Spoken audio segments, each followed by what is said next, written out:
I'm Iron Man. With these words, Marvel's first Iron Man movie ends. At that point, Tony Stark's proclamation is rather surprising. There was this clear deal that he would hide the fact that he was the new superhero. Now, just like that, he throws it out, not to a select company, but in front of the gathered press, in front of the whole world. What an outing.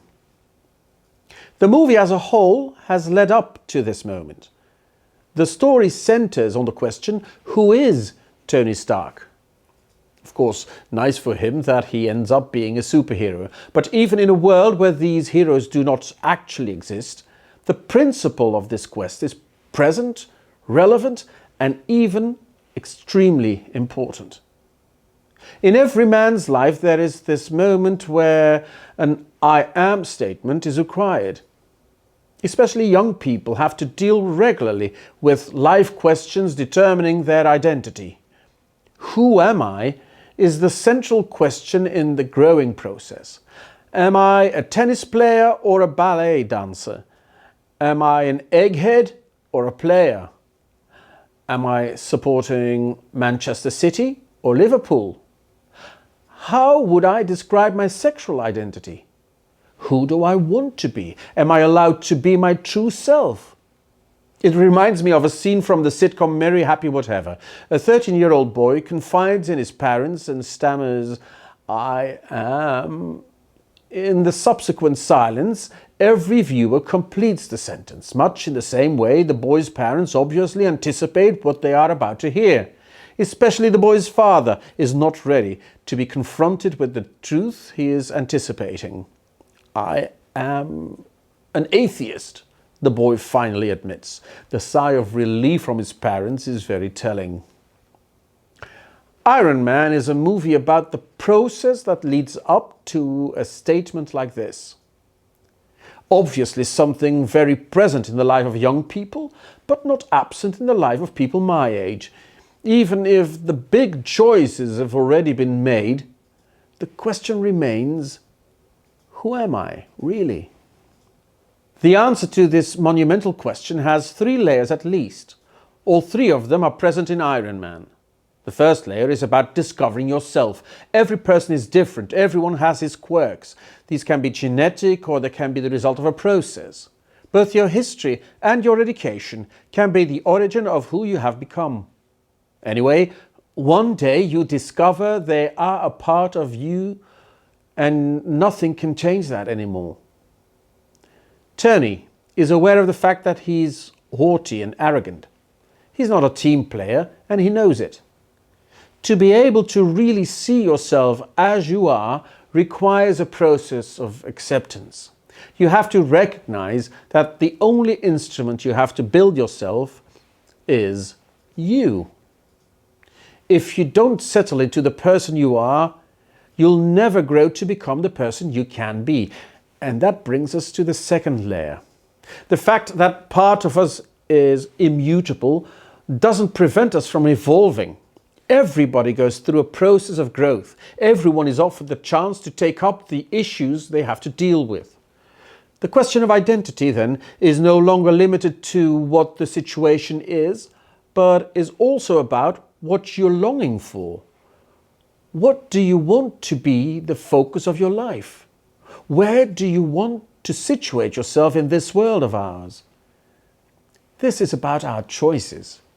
Last year, I heard a 14-year-old proclaim, "I want to participate in the triathlon of the 2028 Olympics in Los Angeles." What he was saying is, I am a person who wants to excel in the combination of swimming, biking and running. This is an I am statement that is not only about the here and now, but also about the journey a person is engaging into.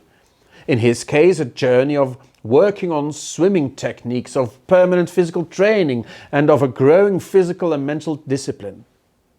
This is the level the main part of Iron Man is situated on. There's such a big difference between the Tony Stark at the beginning of the movie and the one at the end, particularly on the level of what he wants to achieve. First, he's ruthlessly focused on himself. He's a brilliant weapons designer who, in a remarkable combination of naivety and cynicism, thinks he can earn millions producing weapons while at the same time contributing to the good in the world.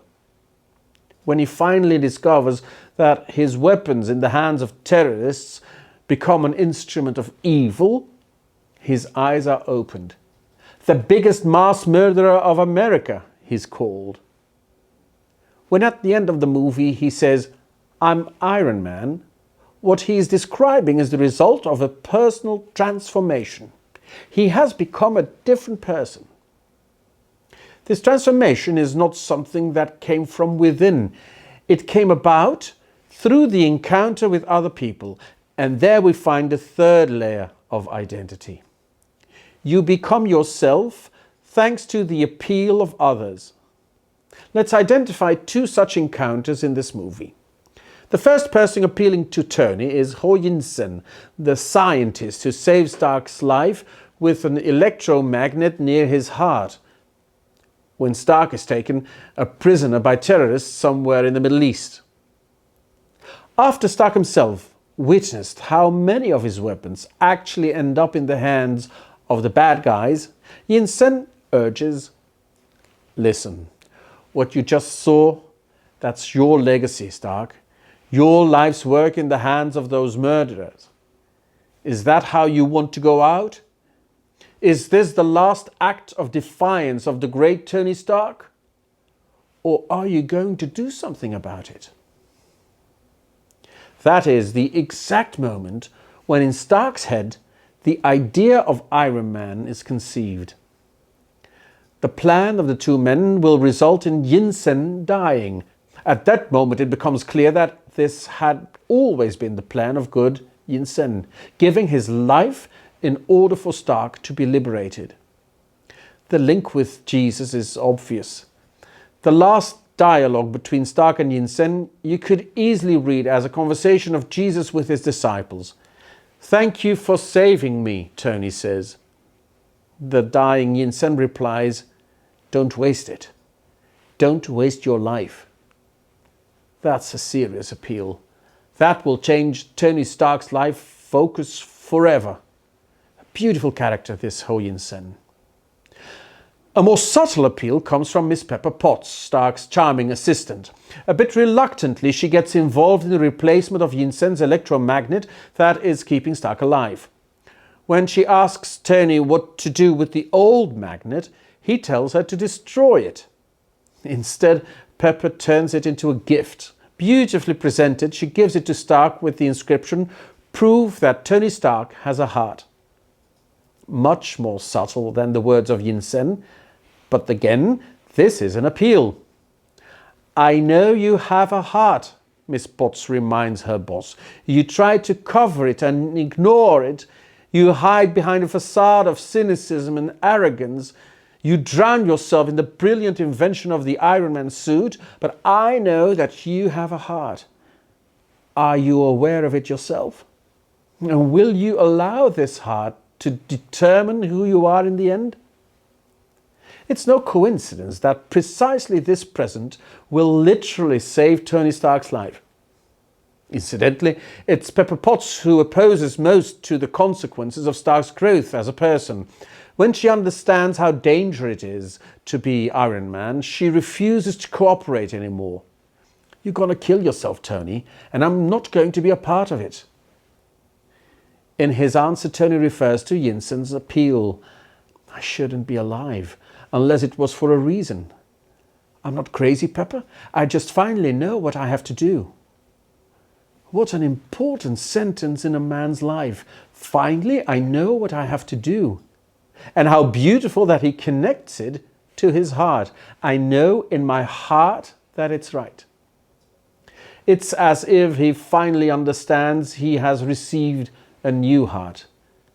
Perhaps this is the definition of true happiness. If, in full acceptance of who you are, you can become the person you want to be, thanks to the appeal that reveals to you what you should be doing.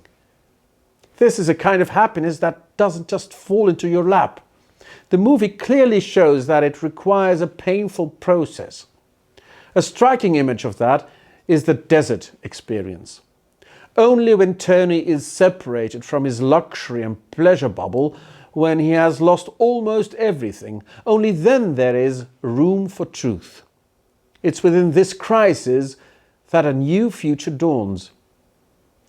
A similar desert experience is something every person needs now and again. In the Bible, it's what Israel experiences in the Babylonian exile. They've lost absolutely everything. Jerusalem has fallen, the temple is gone, the people have been deported to Babylon, a long way from home, and they wonder whether there's still a future for them. At that moment, they are encouraged by the prophet Ezekiel. He promises a new future. One of the images he uses to describe it is a new heart. A heart God will grant them. This is what God announces through the prophet. I will give you a new heart and put a new spirit in you. I will remove from you your heart of stone and give you a heart of flesh. Iron Man is a story about a man receiving a new heart in a period of existential exile. This transformation is a gift for himself and for the world. Christians believe that this can happen to every human being, including you.